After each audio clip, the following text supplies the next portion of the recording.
Welcome to the Underground. Turn me up, bitch! My Little Underground with Peter A. It's My Little Underground. I'm Peter A. Make sure you're subscribed anywhere you get podcasts and follow the show on Facebook, Twitter, Instagram at MLU Pod. And you can also follow me, Peter A, on Twitter and Instagram at itspeter_A. And today on the show, we have Claudia Renee, the host of the Ambition Hour podcast and co-owner of WTW Records. And we talked about what she looks for in an artist and her Instagram open mics, the Versus series, local Miami artists to check out, Moesha, and so much more right here on My Little Underground. Okay, Claudia, welcome to My Little Underground. So good to have you. I am so happy to be here. Thank you for having me.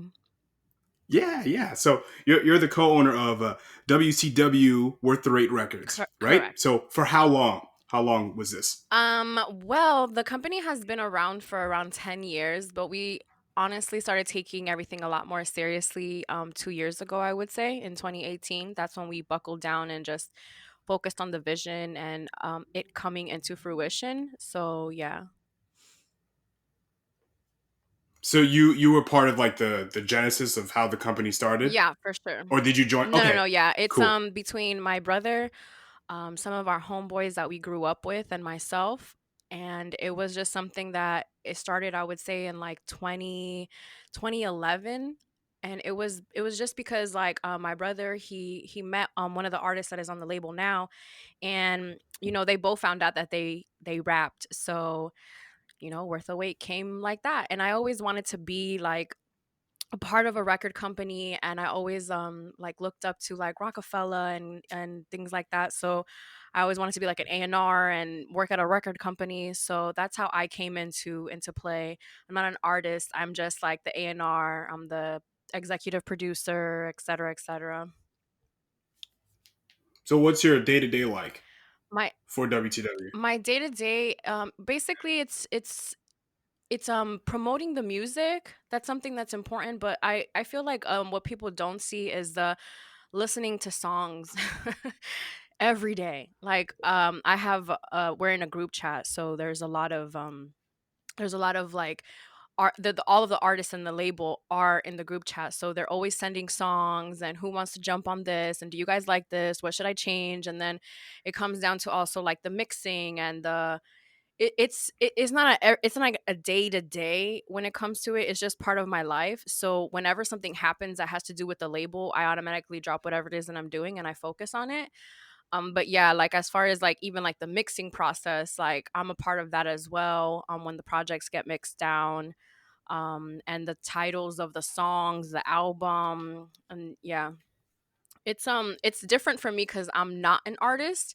I know the artists, they're always recording songs. Like my brother records like songs almost every day, so it's very different for me.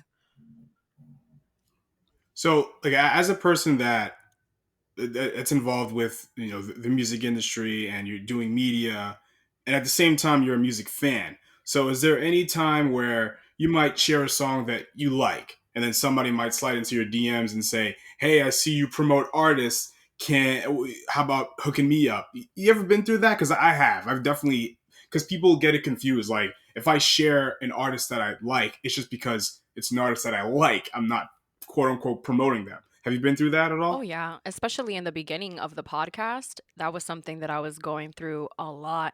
But in the beginning of the podcast, which was 2 years ago, I would ask artists to send me music, and artists would send me music. But after a while, it was just becoming so overwhelming because some of the music that people send is not that good. So Of course. so you're like listening and you're like trying to, and you're like, I want to help you, but like I don't.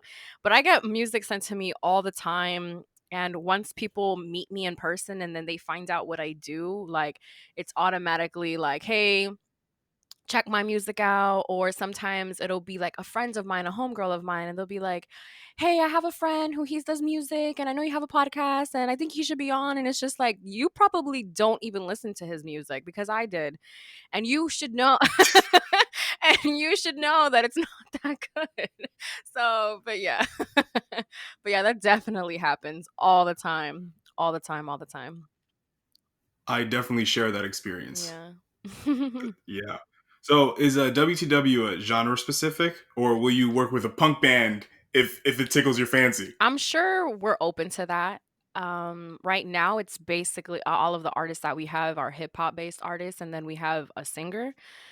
And but yeah, all of the artists are rappers, and yeah, I'm sure one of them is gonna tap into like Spanish music, like reggaeton or Spanish trap.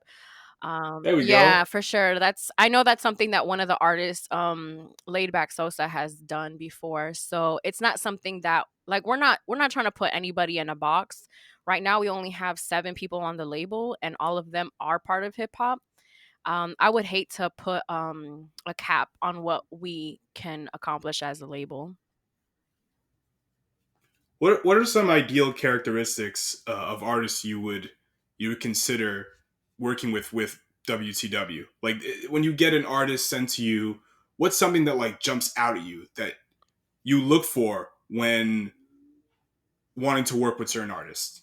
Well, for myself, I would say it's consistency. That's like the main thing.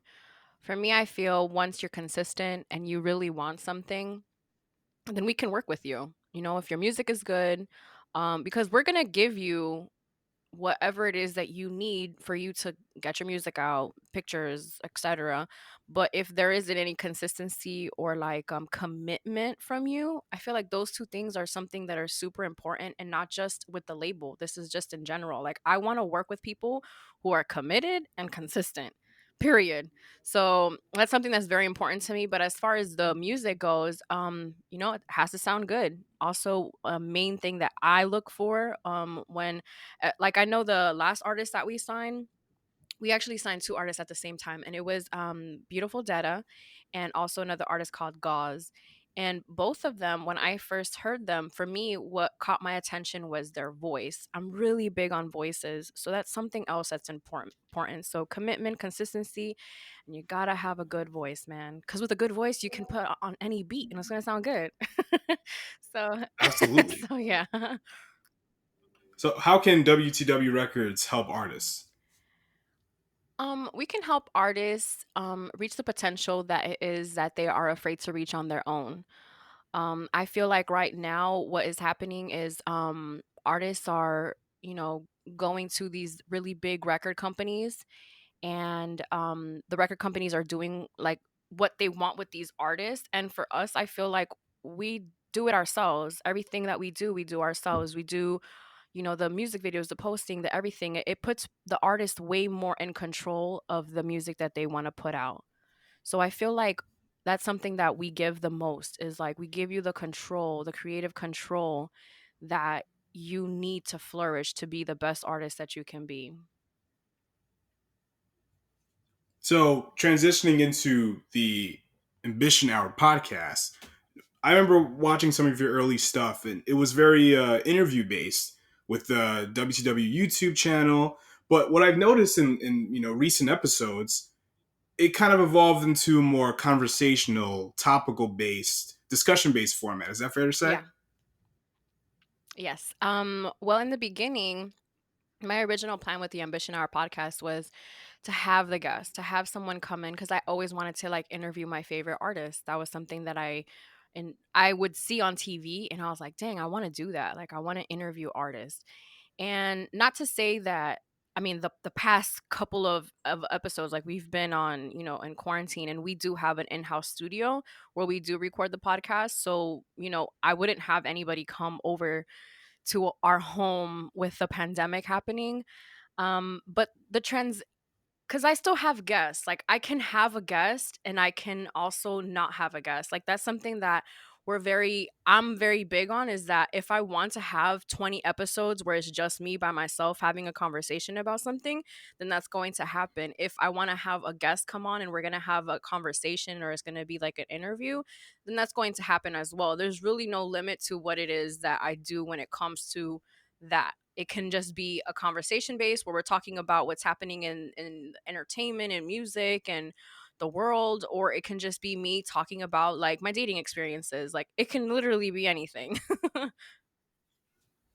Oh, that's a fact. Your most recent episode was so, it was kind of just you and what you think of certain things, like the new Beyonce visual video on Disney Plus, or the upcoming versus battle. It's just kind of, and it flows very very well. It's like a regular conversation, and I love stuff like that. And I'm kind of the same way in that regard. Thank you. Always wanted it to be like you called me up and we just had a conversation, but I was the only one talking. That's I yeah, get that's kind of like what I not what I go for, but that's what I know is happening, and that's what because I know when like my best friends they listen to the episodes, they're like, I literally just felt like we were just talking on the phone or like we were just talking shit with each other, and I'm like, that's exactly what I want. And then when a guest comes, guess what? It's literally the same thing with a guest. And of course, we're going to highlight what it is that the artist is doing or the guest because I've had other people that are not like artists come on the podcast. Of course, like we ask questions about them like, hey, like what are you promoting, what are you doing, et cetera, et cetera. But we also I like to ask them about things that are happening like in music, like, okay, so have you listened to this, have you like it's always I it's just a conversation. It's the word interview just sounds like I'm trying to get a job or something, but well said. but yeah, so that's just pretty much like how it is with the Ambition Hour podcast. It's a vibe. Yeah, yeah, exactly. And I heard Big Boy say that he just talks to them. He just has a conversation, and that's what I hear when I watch his interviews, and that's exactly what I do. I'm just He talking. does great And yes, you. interviews. Oh my God, phenomenal. Yeah, no, he does. He does really good ones. I've seen a couple. Yeah, yeah, and with all this and a lot of these podcasts and whatever interview is very difficult because you don't want it to sound like question and answer. You want it to be a conversation, but that has to be natural. Oh yeah. So with in the beginning of this podcast, was it just did it start out as just an audio visual representation of what you're doing at WTW Records? Like, when did you decide that, okay, Ambition Hour is going to be its own entity? Or is it? It is its own entity. I would say the podcast started because well, I've always like imitated that I was like hosting a show since I was like 12 years old. And I've always been told like you have a really good voice and you have a really good stage because I've also like hosted events. So the stage presence and being able to move a crowd, et cetera, et cetera. And after some time, like I had put that on the back burner. That was a dream that I had, but I put it on the back burner. I felt like that wasn't going to come to life. And after some time and after like, life, it was just a decision that I had to make. Like, listen, I got inspired by Drink Champs. I watched that and I was like, hey, like I really like that. And I remember asking my brother, just being like, hey, so how can we get something like that with me being the host, getting some independent artists in here? It'll bring like awareness, of course, to the label because it's on Worth the Wait TV and Worth the Wait radio. So it just became something that it was like, this is a dream that I'm just going to follow and I'm going to take it to wherever it is that God wants me to take it to. And so yeah, so I would say that that's how it got started. It was just like me being like, I see this, I like it. I wanted to have a radio show, but I wanted it to be independent. I wanted me to be the one who was in charge of everything, the topics, the time, the editing, the everything. Like we do everything. I like my brother does a part, I do the other part. So it's just it just started because it was just an ambitious ass girl who wanted, her own show and got it. So, and did it. And when we first started, it wasn't easy. The visual and audio was like crazy. Like we would have to do like crazy ass shit to get the audio and the visual. In the beginning, you would see the visuals, and the visuals would just be 30 minutes because we would just record the interview part of the episode and never like the rest of the episode. So yeah, so that's how it came about. I hope I answered that correctly or that you understand. Oh yeah, yeah, absolutely. So with WTW Radio, you know, you have the Ambition Hour podcast. Is there any other forms of content that you're going to develop that's part of that WTW Radio umbrella? Yes. As of right now, I haven't like decided 100% what it is because there's always, of course, there's always, I mean, come on, you're a content creator as well, and you have, your show and things like that. So you know that there's always something brewing in your mind of what is next or what can happen. As of right now, we haven't really had any talks about like maybe bringing another show on or anything like that. My brother and I did do it was a it was called a brother and sister podcast, and that was something that we were bringing into the channel and stuff. So that's something that I would like to do more of because I feel like there isn't anything like that, like a brother and sister type of show where it just talks about like being siblings and just like it's the similarities that you have with your sibling. And we also have, well, with the Worth the Wait radio, besides the podcast, we have like all of the projects from Worth the Wait Records on there. So that's something that is all up on it's all up on WTW radio and as well as WTW TV. So we have over like 100 videos, like music videos on Worth the Wait TV. And that to me is crazy. Like when I think about that, like, and we were shooting these videos ourselves, we were dropping them every single week. So it's always like a trial and error. You always want to see what works. I never wanted to overwork myself when it came to this because I enjoy this so much. So once it becomes something that is just like you don't want to do it anymore. So I feel like whatever comes natural is what's just going to eventually pop up on Worth the Wait radio. You said the right word, the key word, natural. Yeah. Because you know what, we have a lot in common when it comes to like content stuff because our podcast dropped the same day, and you and your brother, you're working on something. Me and my brother, we do a wrestling podcast too, and it's kind of just two siblings talking, like you said, Yeah. but we're just talking about something specific. Yeah. You know, is there anything that you and your brother have a shared interest of that's outside of music that you would talk about? Of course, we watch the same shows. So we watch the same we listen and watch to the same podcast. So that's something that also brings us together. Like we listen to the JBP. So that's something that always brings us together.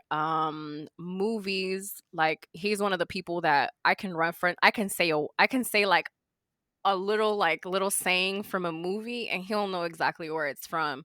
I also, we also share the same, childhood. We were raised by the same parents in a two parent household. So things like, things happen.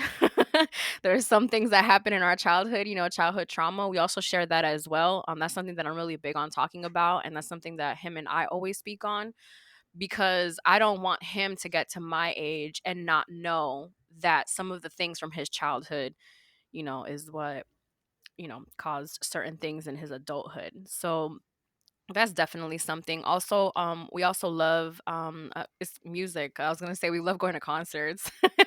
Another thing I would say is Disney. We both love Disney. Like, Yeah, I know. I was yeah, listening. we both love Disney. We love going to Disney. So yeah, it's he's my best friend. So it's anything. It's you can say music, but it's everything. Wow. Yeah. I think it's great that you and your brother are working together and creating something great. It's awesome. Thank I you. love that. Thank you. So when it comes to Ambition Hour podcast, why should people listen to your podcast? Like what makes your show stand out amongst the rest? Well, the Ambition Hour podcast stands out amongst the rest because it's me. No, I'm joking. No, I mean, I just feel like this is a podcast. Like, my podcast is something that someone can listen to that doesn't live in America and know exactly what's happening here. Maybe not fully, or maybe not like all the bullshit that's happening, but as far as like what's going on in music and entertainment, even like, because I talk about like sometimes award shows and the nominees, and there's just so many things. And it's like I talk about personal development and becoming the best version of yourself. So why wouldn't you want to listen to a podcast that just is helping you becoming the best version of yourself? So that would be like my number one response. It's if you want, like, if you want to become the best version of yourself, like listen to the Ambition Hour podcast. Well said. That's perfect. So when it comes to being inspired by you're inspired by Drink Champs and stuff like that. Do you ever feel like you may be wearing your influences on your sleeve a little bit? Do you ever catch yourself like, oh wait, that's something that this podcast does a lot. Maybe I should stop that, or maybe just do it in my own way. Oh yeah. What happens to me is I listen to the Joe Budden podcast, and sometimes there's certain topics that I know I want to talk about, and they end up talking about it, and then it's like, ugh. So I would say it's more topics than what I'm actually doing. Like what I do and how I do it, nobody else does it this way. Like that's just how it is. Like there's certain topics that definitely happens that I would say, like, maybe another thing that it just popped into my head, sorry, is we like to make noise when the podcast first starts. So that's something that, of course, we got like from Drink Champs, because the whole thing is their thing is make some noise and everybody goes crazy in the room, which is a lot of fun. I've been to a live recording of Drink Champs, so I noticed that. But besides that, I wouldn't say anything else is that I see that I'm just like, dang girl, you just jocking their whole style. Yeah, it's just something that we kind of like. At least for me, I'm very conscious of, am I ripping somebody off or not? But some things that we may think that we're stealing from, that person may have stolen from somebody Not else. only And sorry, no, yeah, no, sorry, go I ahead. was just gonna say not only that, you can take or yeah, you can take somebody's way of doing something, but at the end of the day, when you do it, you still do it your way. So it's kind of like Absolutely. not the same because because you're still No, yeah, no. because you're still doing it your way. So it's like that, I feel. Talk to me about your open mic live streams that you've been doing weekly. Oh, I haven't done it recently, but I did that because, man, I this year I said it. I was like, this year I'm gonna be hosting open mics at like venues here in Miami, and I want to put on for like the independent artists in Miami. And then the virus happened, Corona happened, and I would see other people just doing like these open mics, and I'm like, damn, that's a great idea. Like doing an open mic on Instagram Live. You never know who you're gonna meet. You never know what artist is gonna get on. And it was literally just like, I'm just gonna start it. Like I'm just gonna do it. The idea of the name was it was called the Can Y'all Hear Me open mic. And the idea of the name came because of Zoom calls. When you're like, hey, can y'all hear me? Like in a group.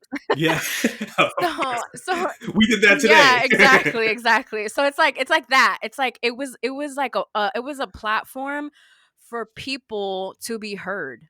So that's how that started up. I'm gonna possibly start it again. It's just sometimes with that, like you have to like see, like, okay, so it worked this time, it didn't work this time, it was different this time, no artist came on this time. So it's always trial and error with certain things. You just have to like figure it out, and then or get rid of it completely and just start something new. And the one thing I notice about your open mics is that I've been in a couple. A lot of your artists, their quality has been pretty solid. I can hear everything, even the instrumental, and it's only through Instagram Live. And I have to give it up to the professionalism of some of your artists. I think it's I great. know I had this one artist. His name is Seth Citizen, and he had like a backdrop, and he had Wow. like a microphone and everything. And I was just like, I'm sleep. I don't even have a backdrop. I think I got a backdrop like later on that week, and it just changed the vibe of the open mic. But yeah, no, definitely. I've had, yeah, some. I even had like a piano player, like I know. that was insane. It was Yeah. so dope. But yeah. You were Yeah, serenaded. I was serenaded. I was in love, and he played a Disney song, so he got me. Wow. Unbelievable. Versus. Let's talk about versus. What's your favorite so far? Of course, it's Bounty Killer and Beanie Man, and then the second one is the DMX and Snoop Dogg. I'm really excited for the one tonight because it's one of my favorite. Actually, I'm making it seem like I'm not a Two Chains fan. I really love Two Chains, but man, Rick Ross is just Rick Ross. Like, and I'm from Miami, so like, Of course. so like I'm from Miami, and then like growing up hearing him and just seeing like his growth, and I've heard most of his projects, so is yeah, but yeah, those are my favorite versus battles so far. What is a versus battle that you would like to see? Ooh, I would love. Someone said that Jay Z and Beyonce should do a versus, and I agree because I love both of them. But that's never gonna happen. But I guess I never thought of it. There's one that they've been talking about, which is Usher and Chris Brown. I would like to see that as well. I'm trying to see like who specifically I would like to see. I would just honestly like Jay Z is someone who I would want to see. Nas against somebody. I saw Juicy J was trying to go against him, and I don't know how well that's gonna go for him. But I don't know. I don't. I never really thought of like who should go against each other. Or like because I even think about it, I'm like, who else are they going to get? Like who else are they going to get to versus each other? Because I wouldn't know. I feel like it's something that Swiss and Timbaland have been doing so well, and their team, because I met well, I didn't meet, but I joined like this Zoom conference, and one of the women that is behind the versus battle was on the call, and so she talked about like all of the things that happen behind the scenes, and so I'm just very grateful that they do that and I don't have to worry about it.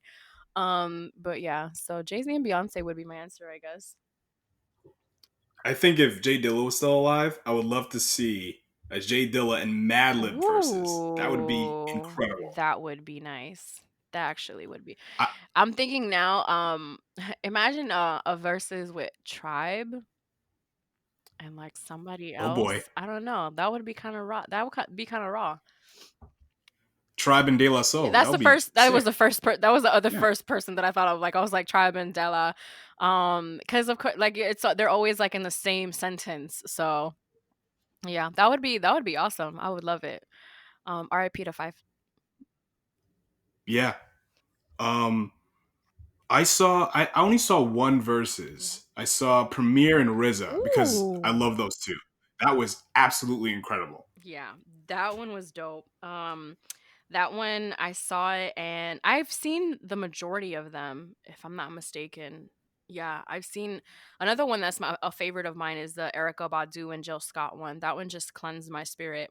So that was a really good one. But yeah, there was other ones that were really good. Like you said, the RZA and DJ Premier was really good. I also felt like the Jonta and who was it? Neo? Yeah, the Jonta and Neo was a really really good verses as well. Those were like the earlier ones.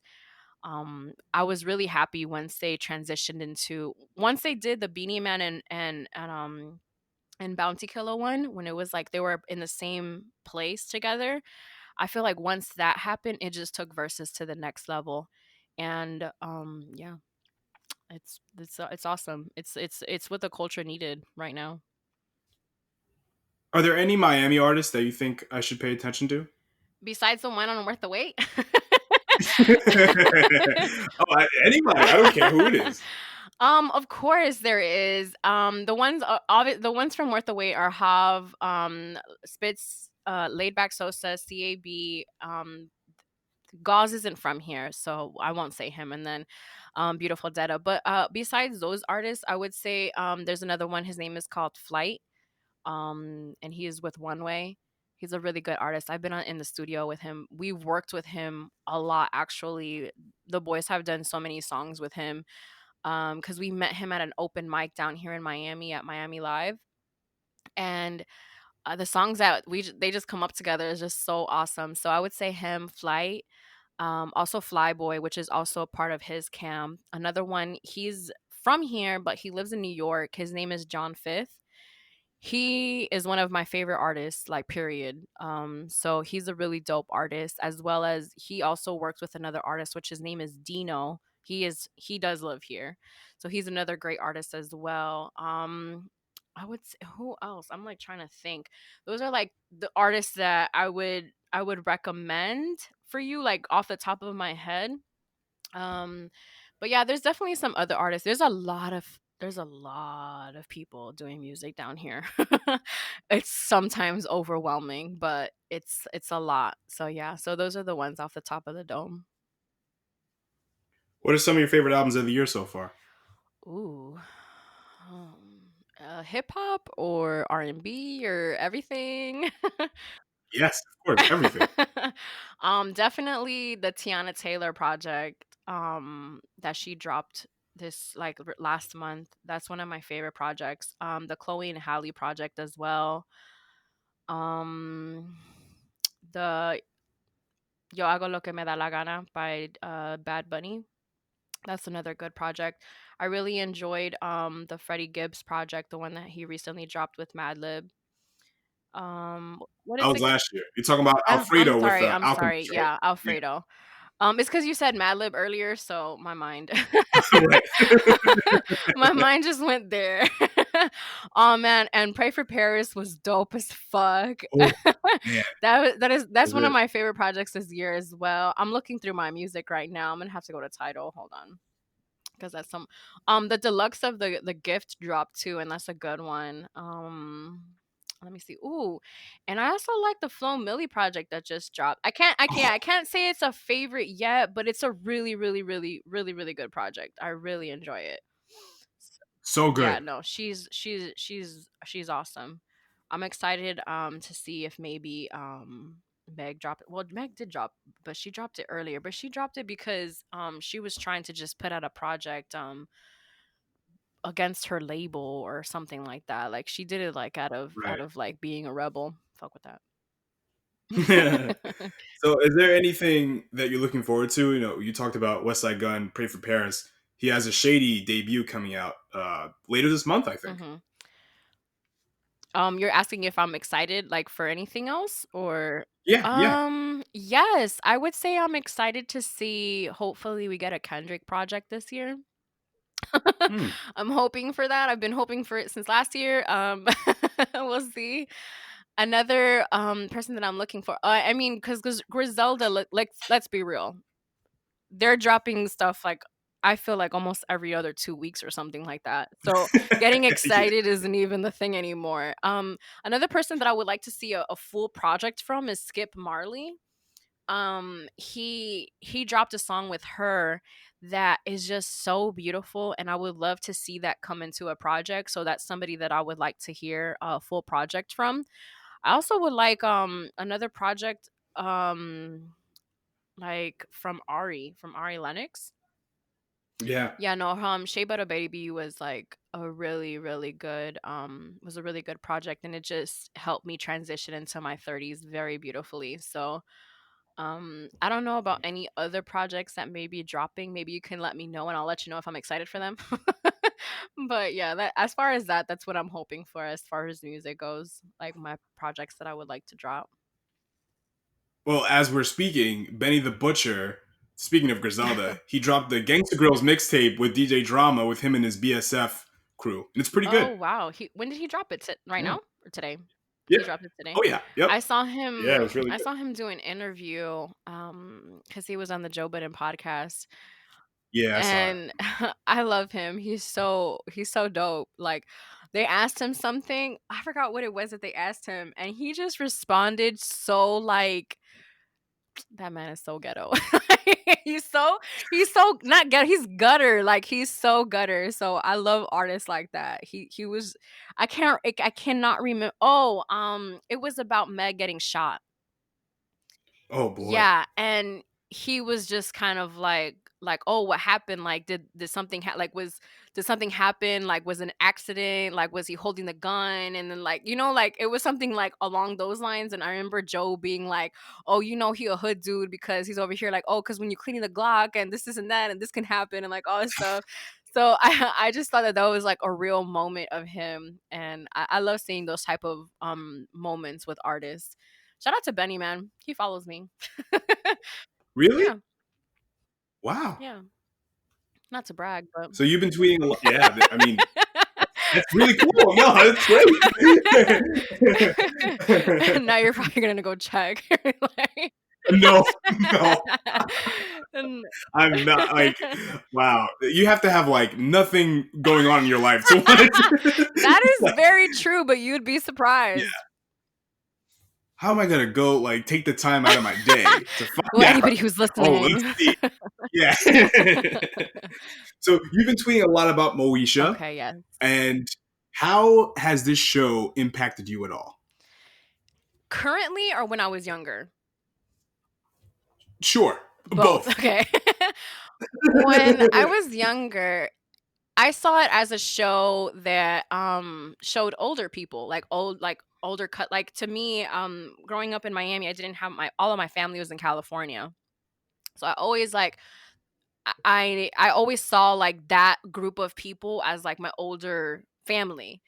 And so that was something that was kind of like impactful for me when I was younger, just seeing that. And possibly the reason why my parents were like, you shouldn't watch that show because in Spanish it's called malcriada.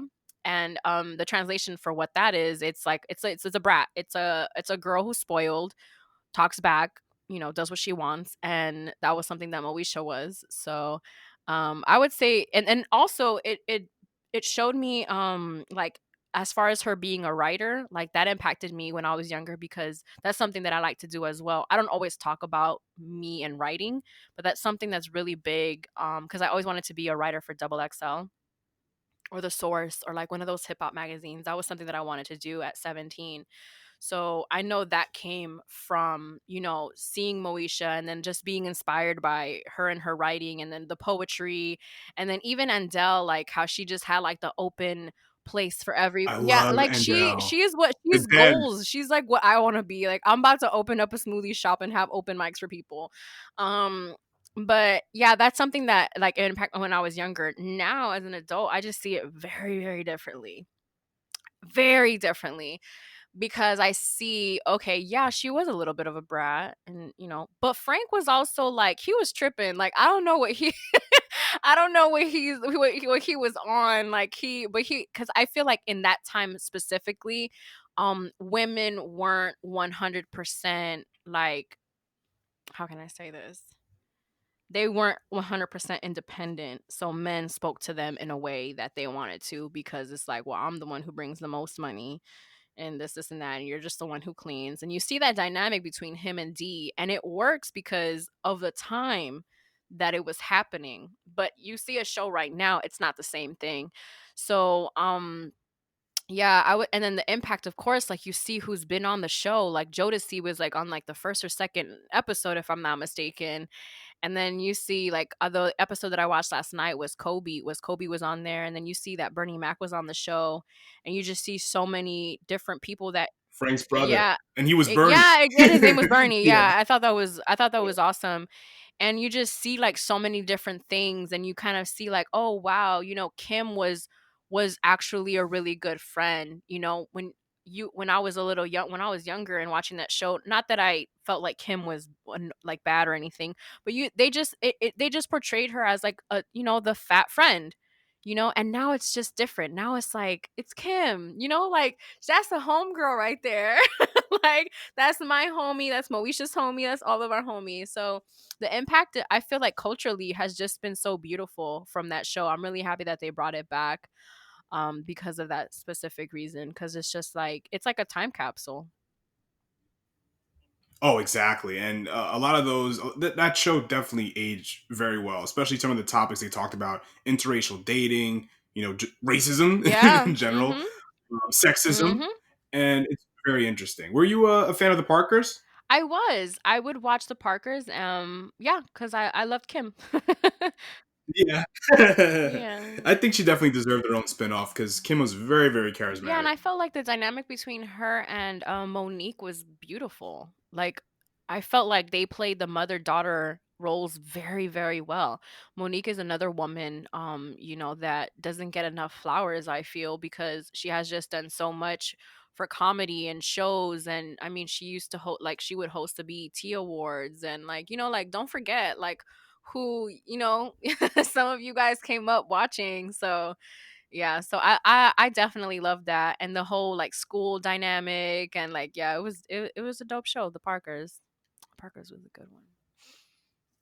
All right, Claudia, thank you so much for joining the show. Let people know where people can follow you and subscribe to the the Ambition podcast. Of course. Plug away. Yes. Okay, so you can follow me on Instagram, Claudia Renee, and that's Renee with two E's and two underscores. And you can follow me on Twitter, which is AUDI_3000. And if you to listen to the podcast, we are everywhere.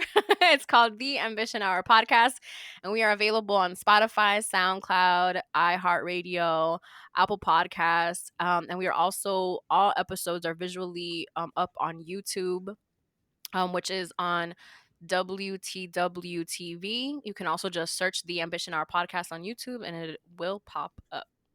Thank you for having me. I appreciate it. Great. Yeah, anytime. This was so much fun. Long time It coming. was. Yes, I agree. I agree.